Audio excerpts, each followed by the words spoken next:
Il y avait, jusqu'à encore peu, jusqu'à l'avènement d'Erdogan, en fait, une alliance, mais même militaire, hein, entre la Turquie et Israël. Et puis là, ben, effectivement, Israël se rend bien compte que la Turquie, ça soutient les mouvements les plus extrémistes. Donc Israël, d'ailleurs, il y a un silence assourdissant d'Israël en ce moment. Hein. Donc Israël, et puis même Israël est quand même bien ennuyé. C'est pour ça que je dis qu'il ferait bien de revoir leur système d'alliance.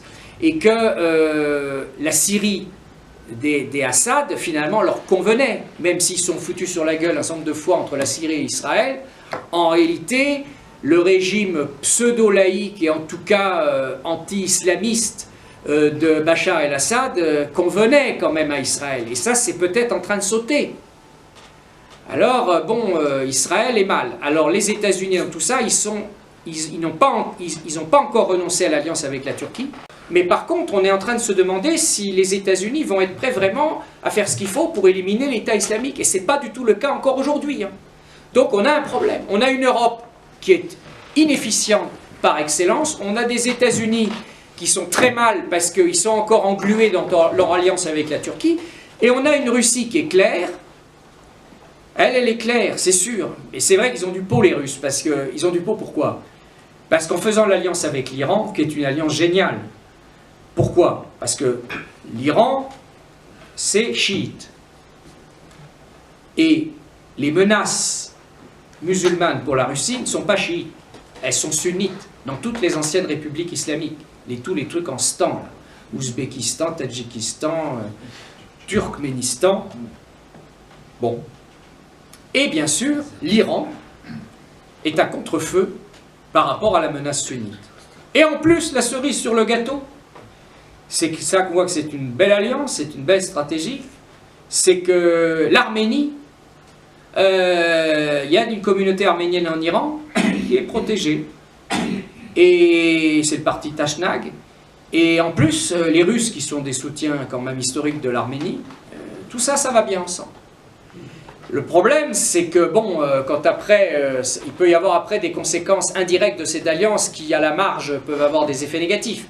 Mais enfin, les Russes, avec cette alliance avec l'Iran, qui pour eux n'a pas de conséquences néfastes à leurs frontières, c'est assez astucieux.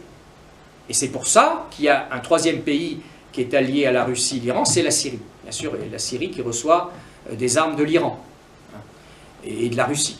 Bon. Donc, voilà. Bon, là, il y a une alliance, enfin, il y a un axe diplomatique qui est clair. Mais moi, je dirais aujourd'hui, il faut tout faire pour foutre en l'air l'État islamique.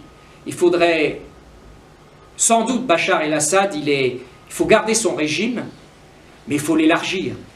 Parce que le problème du régime de Bachar el-Assad, c'est qu'il reposait, ça on n'a pas prononcé beaucoup ce nom-là ce soir, sur une toute petite minorité, encore plus petite que les Kurdes, les Alaouites. Les Alaouites, ils sont moins nombreux que les chrétiens en Syrie. Les chrétiens en Syrie, c'est 10%. C'était 10%. C'était 10%. Parce que maintenant, ils ont été vidés au 3/5, ou à la moitié. Quant à l'Irak, c'est les 3/4 qui sont partis. Il y avait 2 millions, il n'y en a plus que 700 000.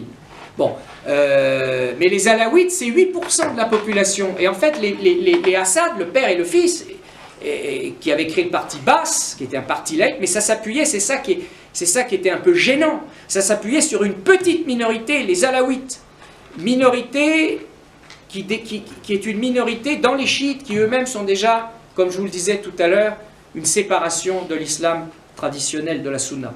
Bon, donc, il faudrait maintenir un régime en Syrie, mais il a vraiment du plomb dans l'aile aujourd'hui. Voilà. Bon, enfin, qu'est-ce que je peux... Voilà. Bon. Donc, les États-Unis, ils ont un rôle qui est trouble aujourd'hui, qui est encore trouble à cause, principalement, et puis j'ai pas, pour être complet, pardonnez-moi, à cause de son alliance avec l'Arabie Saoudite également. Ça, je l'ai... Voilà. C'est ça le problème des États-Unis. Ils nous emmerdent et ils nous piègent et ils nous empêchent d'avoir une action. Alors l'Europe, elle n'a même pas d'action, mais enfin, au moins la Russie, il faudrait moi je pense réellement qu'il faudrait une alliance sacrée entre la Russie, l'Europe, les États-Unis et les puissances arabes modérées, l'Égypte. Putain, là, il y a une alliance entre la Russie, les États-Unis, l'Europe, l'Égypte, la Turquie, elle s'écrase. Et voilà. Et bon.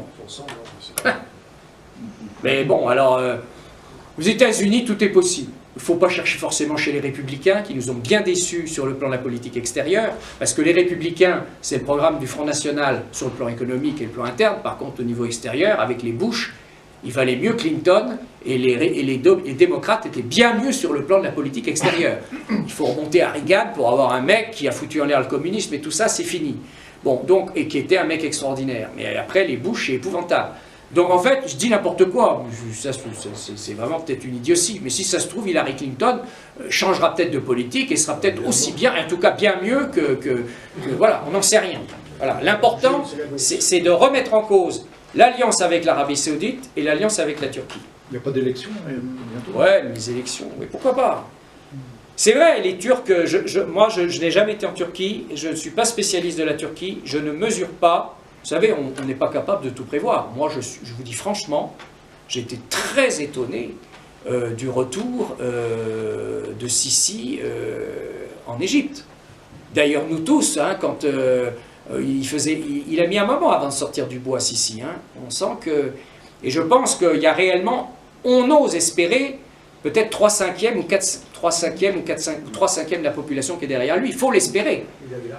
Mais oui, mais il y a l'armée, mais ça ne suffit pas, malheureusement. Hein, parce qu'en Turquie, il y a l'armée aussi. Mais eh ben, ils ont de moins en moins le pouvoir. Donc, mais je ne suis pas capable de mesurer, il y a des avis contradictoires en ce qui concerne l'avancée de l'intégrisme et de l'islamisme en Turquie. Moi, je pense malheureusement que c'est assez important, mais il ne faut sans doute pas désespérer. Et voilà, j'en sais rien.